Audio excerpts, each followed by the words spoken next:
నమస్తే, welcome to వీక్షణం. కావాల్సినంత cadre ఉంది, అవసరమైనంత లీడర్షిప్ ఉంది, కేంద్రంలో పార్టీ అధికారంలో ఉంది, అధిష్టానం నుంచి సరిపోను సపోర్ట్ ఉంది. అయినా సరే తెలంగాణలో మాత్రం బీజేపీ ముందు నుంచి ఎక్కడుందో ఇప్పుడు అక్కడే ఉంది. ఇది పార్టీలో ఉన్న కార్యకర్తల అభిప్రాయం మాత్రమే కాదు, ఢిల్లీలో ఉన్న ప్రధాని మోడీ ఫీలింగ్ కూడా అదే. కొద్ది రోజుల క్రితమే తెలంగాణ బీజేపీ ఎంపీలతో సమావేశమైన మోడీ రాష్ట్రంలో పార్టీ పరిస్థితిపై కాస్త గట్టిగానే క్లాస్ తీసుకున్నారు, అక్షింతలు వేశారు. ఈ న్యూస్ బయటకు లీక్ అయిన తర్వాత బీజేపీ పరిస్థితిపై హాట్ డిబేట్ మొదలైంది. తెలంగాణ బీజేపీ నాయకత్వంలో ఇప్పుడైనా మార్పు వస్తుందా?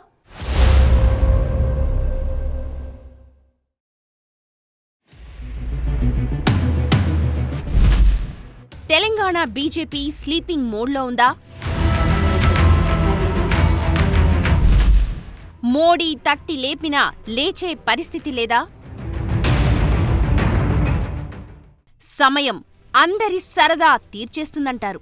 కాకపోతే దానికి కూడా ఓ సమయం రావాలి. తెలంగాణ బీజేపీలో ఆ టైం వచ్చేసింది. అందుకే ప్రధాని మోదీ నుంచి పిలుపొచ్చింది. బీజేపీ ఎంపీలకు గట్టి క్లాస్ పడింది.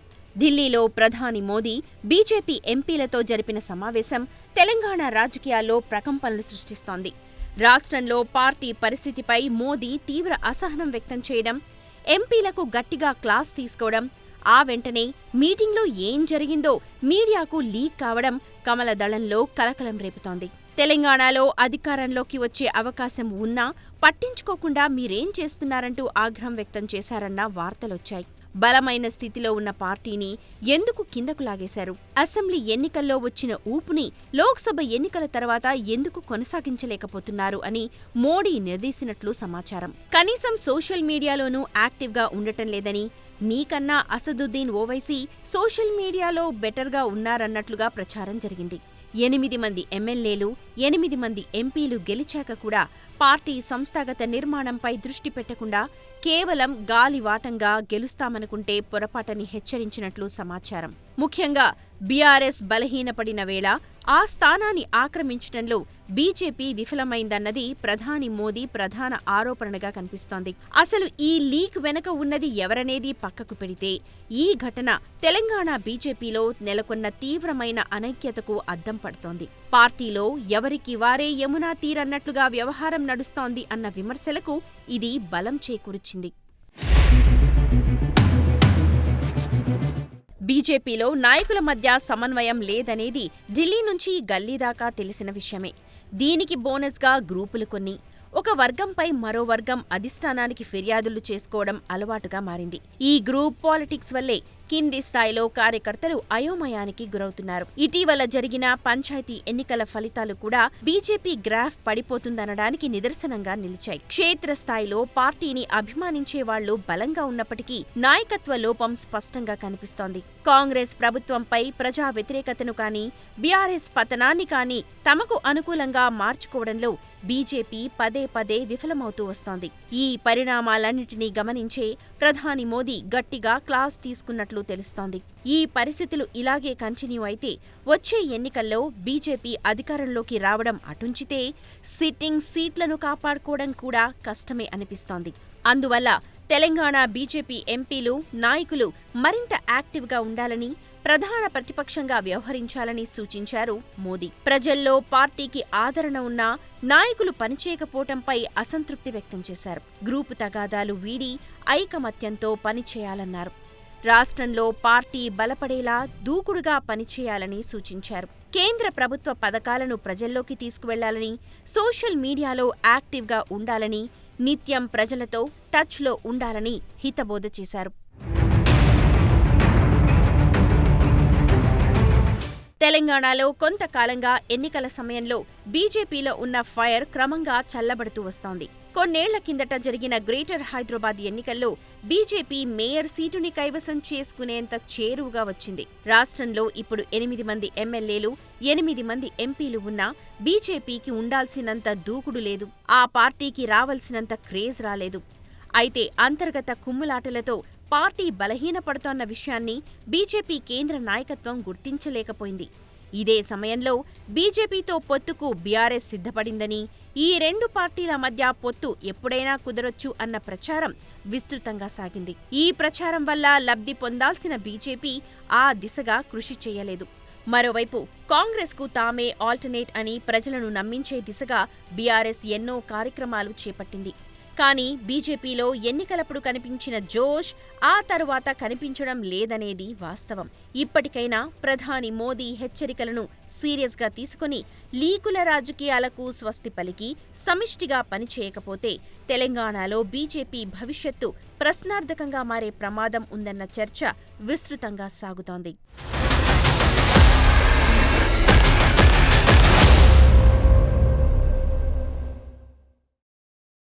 అవకాశం అన్నిసార్లు తలుపు తట్టదు. వచ్చినప్పుడే అందిపుచ్చుకోవాలి. అద్భుతం చేసి చూపించాలి. తెలంగాణలో రాజకీయంగా ఎదిగేందుకు ఎంతో స్కోప్ ఉన్నా బీజేపీ ప్రతిసారి ఫ్లాప్ అవుతూనే ఉంది. మరి ప్రధాని మోడీ తీసుకున్న క్లాస్తోనైనా తెలంగాణ బీజేపీ నేతల్లో మార్పు వస్తుందా? అంతా కలిసి బీజేపీ గ్రూప్గా పనిచేసే పరిస్థితి ఉందా? బలమైన ప్రతిపక్షంగా నిలబడగలుగుతుందా? అసలు టీబీజేపీలో ప్రాబ్లం ఎక్కడొస్తుంది?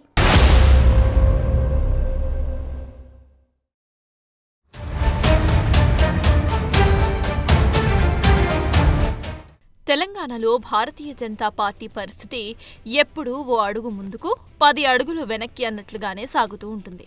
దుబ్బాక, హుజూరాబాద్ ఉప ఎన్నికలు, ఆ తర్వాత జీహెచ్ఎంసీ ఎన్నికల్లో వచ్చిన జోరు చూసి ఇక తెలంగాణలో ప్రత్యామ్నాయం బీజేపీయేనని అంతా భావించారు. కానీ అసెంబ్లీ ఎన్నికల నాటికి ఆ గ్రాఫ్ అమాంతం పడిపోయింది. ఓట్లు వచ్చినా పెద్దగా సీట్లు మాత్రం రాలేదు. ఆ తర్వాత పార్లమెంట్ ఎన్నికల్లో 8 ఎంపీ సీట్లు గెలిచినా బీజేపీ అదే జోరుని కంటిన్యూ మాత్రం చేయలేకపోయింది. కాంగ్రెస్ అధికారంలోకి వచ్చిన 2 ఏళ్ల తర్వాత కూడా బీజేపీలో పెద్దగా మార్పేమీ రాలేదు. బలమైన ప్రతిపక్షంగా నిలబడలేకపోయింది బీజేపీ. ప్రధాని మోదీ క్లాస్ కూడా దీని గురించే అన్న చర్చ జోరుగా నడుస్తోంది. స్టేట్లో బీజేపీ బలపడకపోవడానికి అనేక కారణాలు కనిపిస్తున్నాయి. అందులో మొట్టమొదటిది నాయకుల మధ్య సమన్వయం లేకపోవడమే. పార్టీలో పాతతరం నేతలకు ఇతర పార్టీల నుంచి వచ్చి చేరిన నేతలకు మధ్య గ్యాప్ ఎక్కువగా ఉంది. కీలక నేతలంతా ఒకరినొకరు కిందకు లాగే ప్రయత్నం చేసుకోవడం పార్టీని దెబ్బతీస్తోంది. కీలక సమయాల్లో నాయకత్వ మార్పులు పార్టీ కార్యకర్తల్లో గందరగోళం సృష్టించాయి. బీఆర్ఎస్ పట్ల సాఫ్ట్ కార్నర్ ఉందనే ముద్రపడటం కూడా పార్టీని దెబ్బతీసింది. పైగా కిషన్ రెడ్డి, బండి సంజయ్, ఈటెల రాజేందర్, ధర్మపురి అరవింద్ లాంటి వాళ్లంతా కూడా సెపరేట్ గా గ్రూప్ రాజకీయాలు చేస్తున్నారనే టాక్ సైతం వినిపిస్తుంది. ఇలా ఎవరికి వారు గ్రూపులుగా విడిపోవడం వల్లే పార్టీ పడిపోతుందనే చర్చ జోరుగా నడుస్తోంది.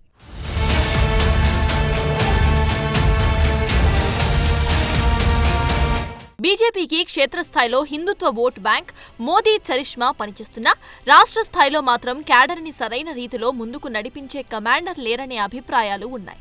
ప్రస్తుతం కాంగ్రెస్ అధికారంలో ఉంది. బీఆర్ఎస్ ఢీలా పడిపోయింది. ఈ స్పేస్ ని వాడుకునేందుకు బీజేపీకి ఒక మంచి అవకాశం.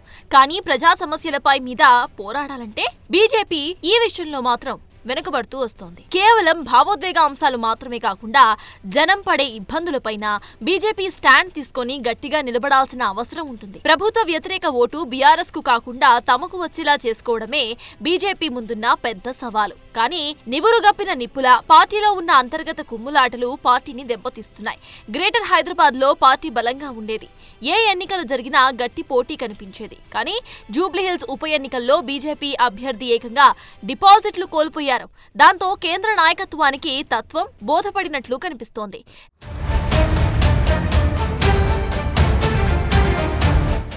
మరోవైపు బీజేపీ కల్చర్ని అర్థం చేసుకోలేక ఇతర పార్టీల నుంచి వచ్చిన వారు అయోమయానికి గురవుతున్నారు. క్షేత్రస్థాయిలో బలం లేకపోయినా ఆర్ఎస్ఎస్ మూలాలున్న వారి మాటే పార్టీలో చెల్లుబాటు కావడాన్ని జీర్ణించుకోలేకపోతున్నారు.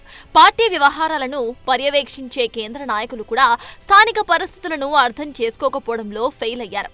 నార్త్ స్టేట్స్ లో అమలు చేసిన ఫార్ములానే తెలంగాణలో కూడా అమలు చేశారు. దాంతో ప్రజాబలం ఉన్న నేతలు పార్టీలో చేరినా సైలెంట్ అయిపోయారు.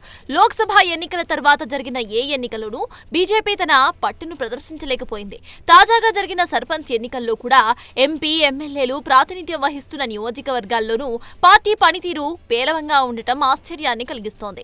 దీంతో బీజేపీ బలపడుతోంది అనేది అంతా ఒట్టి మాటలనే అభిప్రాయాలు బలపడ్డాయి.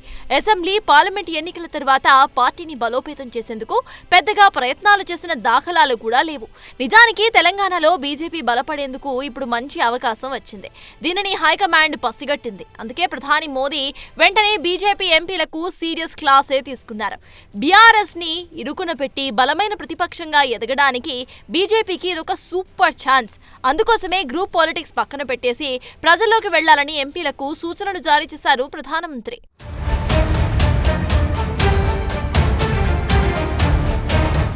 బీజేపీలో నేతలంతా భిన్నమైన ప్రకటనలు ఇవ్వకుండా ఒకే స్టాండ్ తీసుకోవాలి. సీనియర్లకు జిల్లాల బాధ్యతలు ఇచ్చి పార్టీని బలోపేతం చెయ్యాలి.